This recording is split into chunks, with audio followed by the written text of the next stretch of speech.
new mayfly is born. It dries its wings and gets ready for its first attempt at flying.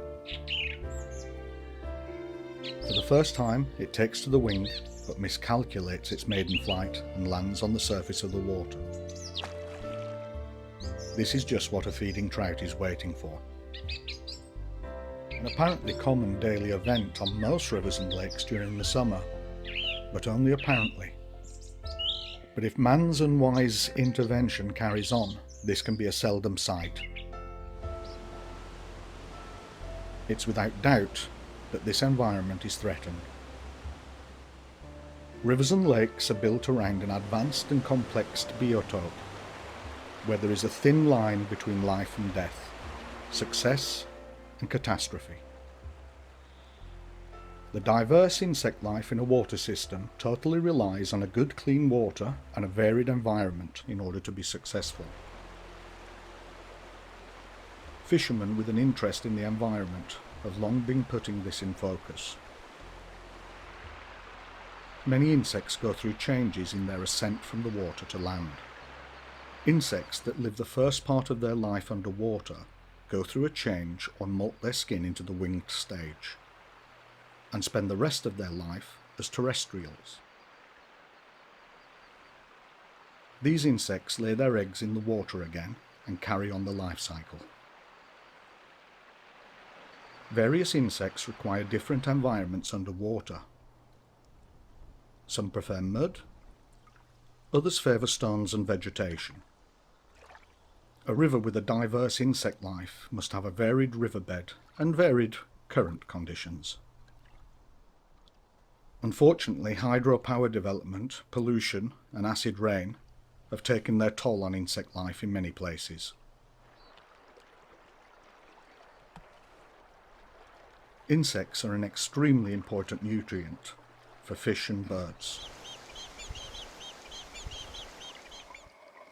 Trout are one of the fish that are totally reliable on this and feed on insects both under and on the surface of the water. The mayfly is a key insect within this environment. They require clean and oxygen-rich water, and under the correct circumstances will swarm in incredible numbers. This they've done for millions of years. The earliest mayfly have been preserved as fossils, some over 350 million years old. Mayflies are so important that the EU has determined that not only water chemistry should be examined to determine water quality, but also the stock of mayflies.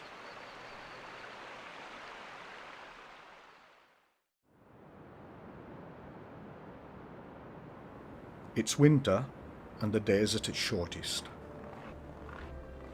The low sun drapes a warm glow over the cold snow. Ice and snow put their winter blanket on life in the water.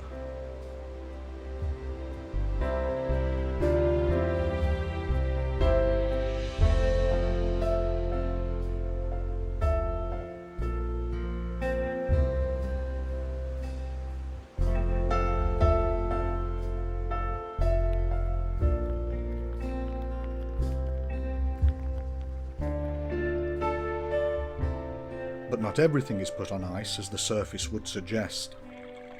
In ice-cold water, under the snow, trout eggs lie and wait for the spring.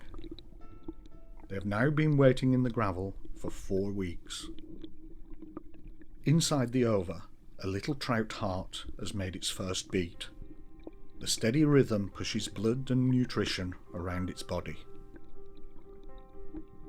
Approximately 16 weeks after the egg has been laid, a little trout is born.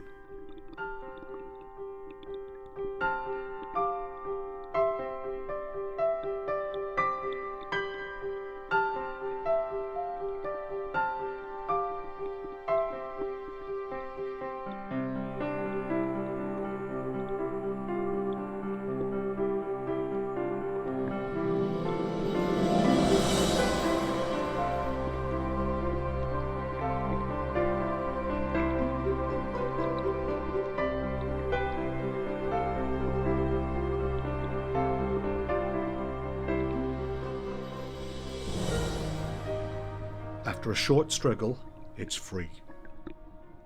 With large eyes and its own personal lunch pack, it sees the world from outside the safety of the over for the first time. At this stage, it's difficult to imagine that this hatchling can grow to be a large predatory trout. More trout hatch, and soon there is a whole nursery. They are naturally restless, but they have to keep a low profile. There are many dangers at this stage. Lack of oxygen and floods can injure or kill these elvin. Here they will remain buried in the silt and gravel for 8 more weeks. Down here it's 2 degrees. Above it's still -10. It's March.